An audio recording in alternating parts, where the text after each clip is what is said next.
And joining us right now is Bill Kristol. He is, of course, the Grand Poobah there over at the Weekly Standard and an all-around great Washingtonian. You know, when you see him on TV, that's what's underneath it says Bill Kristol, Grand Poobah. When he's at the office over there at the Weekly Standard, he actually wears a fez. That's part of the deal when you're the Grand Poobah. Hi, Bill. You guys just going to go on? Yeah. 8 or 10 minutes like this, that's fine. I'm happy to listen. No. Jump on in anytime.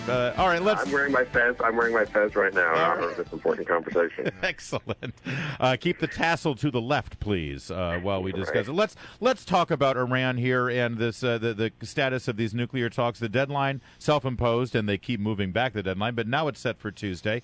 There was a talk that they might come up with some sort of announcement yesterday on Palm Sunday of all days, ironically. Where do you think this stands right now? And is this just a president and a secretary of state who are just dying to have a deal for the sake of having a deal, even if it puts our country at risk? Well, they are dying to have a deal, and you can see that by the fact that there are a million things they said they wouldn't concede and compromise on that they're compromising on, and I think they'll continue to do so, and I think there'll be the outlines of the deal tomorrow or maybe later in the week, and then they'll sketch it out over the next 2-3 months, and then they'll have a big fight, I think, in the U.S. and Congress, because it is a deal, I think, that puts Iran on a path to nuclear weapons. It doesn't make it harder for them to get nuclear weapons. If anything, it legitimizes their quest for nuclear weapons and will strengthen the regime, which is a terror sponsoring and aggressive regime in the Middle East. So I do think this will become a dominant issue in American politics over the next several months. Well, I'm looking at what has leaked out about this deal. Apparently, Iran is saying no to SNAP inspections. They are saying basically that we're going to continue to use our centrifuges, and we're going to put them, by the way, in a secure bunker. And it seems everything that we are hearing about this deal doesn't sound like a. Can you see anything on the other side of the equation that makes this a good deal for the United States? You know, the only argument they're really left with, and you can see it in the New Yorker, a very liberal magazine this morning that has a piece going through many of the problems with the deal, and it says, well, but what's the choice, really? So that's really the administration's argument, that the only choice is war. I don't know why the choice isn't in intensifying the sanctions that were actually beginning to really bite against Iran, and, of course, threatening military force and sabotage and trying to help the dissidents in Iran. The administration has basically ruled that out, and they want to. One of the worst things about the deal is that they're going to unravel the sanctions early on in the deal, so we'll lose all our leverage. That regime, that sanctions regime, can't really be put back together once it's unraveled. So we lose our leverage on Iran, which means then if they cheat, the only alternative is war or bombing them. So it's really, I think, unfortunate. I think the president's deeply committed to this. This is going to be his second-term legacy achievement, and I think we need to fight it, those of us who think it's a bad deal. And I don't know if we can stop it or not, but we're certainly going to try. Okay, I want to turn to another topic, and that is Hillary Clinton and her email server, because apparently on Friday, all the bad news comes out late on a Friday. And last Friday, her lawyers asserted to Trey Gowdy and his committee over there that's investigating the Benghazi matter that there are no emails on her server from the time that she was Secretary of State. None of them at all remain on the server. They've all been deleted. They set the thing for 60 days auto-delete, and that apparently the 60 days passed, and all of her emails are gone. Is there anything else that can be done, and does she have any legal problems as a result of this? Yeah, I guess she may have done this after she was under congressional subpoena, or at least the State Department had requested her emails, which is pretty startling, but I think the main remedy would be political pressure. I don't know if experts got their hands on the server, whether they could undelete the emails, so to speak. That would be, obviously, that's something I think the committee will try to do.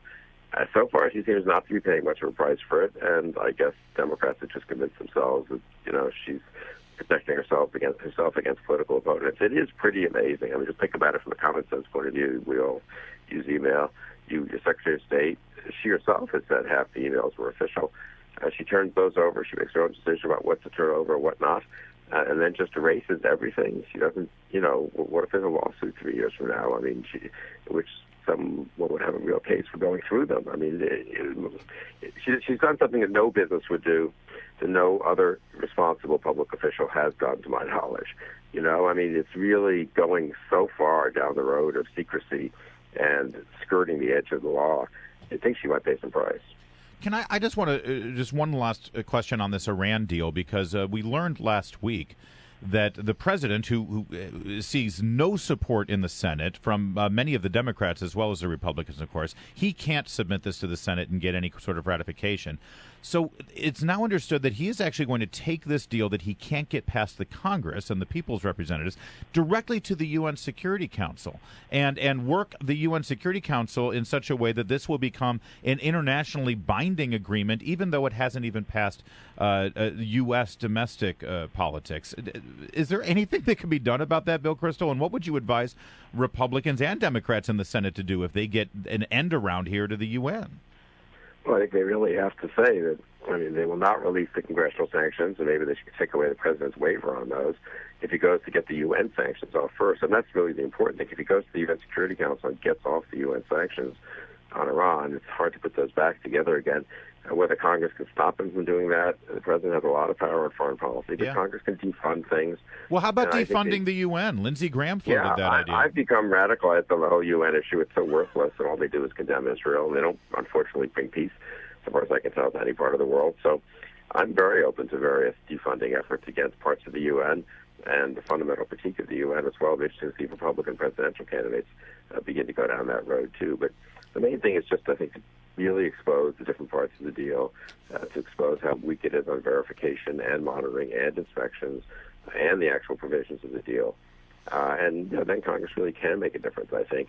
We'll see if they can really, if Democrats have the nerve to stand up to the president on this. All right, so where are you on 2016? Who do you see out there among Republicans that you like? Who's catching the eye of one Bill Kristol? I think Marco Rubio has been very impressive for the last month. If you've seen him on the Senate floor discussing the defense budget, discussing the Iran deal, it's going to be a big foreign policy election. I think he's going to announce in a couple of weeks. First-term senator, a lot of Republicans will say, that's what Obama was. We want executive experience. I think that would push you towards Bush or Walker or others who've been governor or are governor.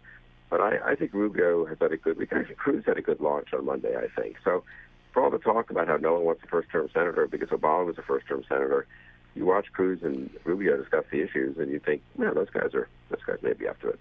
Did you happen to notice Martin O'Malley stumble badly on the question about foreign policy threats to the United States? I was there, actually, at ABC yesterday. But I guess from a Democratic point of view, they're not really interested in that stuff. I think Hillary remains vulnerable, and I'm not sure O'Malley is the guy who could do it, but someone will run against Hillary. Someone will get 35% of the vote in Iowa against Hillary. She's not going to get 80%, And then you might get an upset in New Hampshire. That state loves to do that kind of thing. I think the Democratic race will be a race at some point. I do not believe it's going to be a coronation for Hillary Clinton. But, all right. I could be wrong. All right. Well, no, hard to believe. I know. No, generally you're not. That's why we have you on the show. That's why you're the grand poobah. That's right. Kristol. I have MSU in the going all the way, and if that happens, I will be a grand poobah. Oh, really? You picked Michigan State early on to go all the way? I picked them before, in our own pool before the whole thing began. Wow. I've been wrong about everything, all the other Final Four, bracket. I don't have any of the other three, because I picked upsets in the other three. We stand impressed. Well, I'll tell you what, if they can win this next game against Kentucky, they're gonna win it. I mean, that's their toughest test. It won't even be the final game. Yeah. Wow, Bill Kristol picking Team Sparty there for the finals. Bill Kristol, thank you so much. Always a pleasure. Thanks. Be well.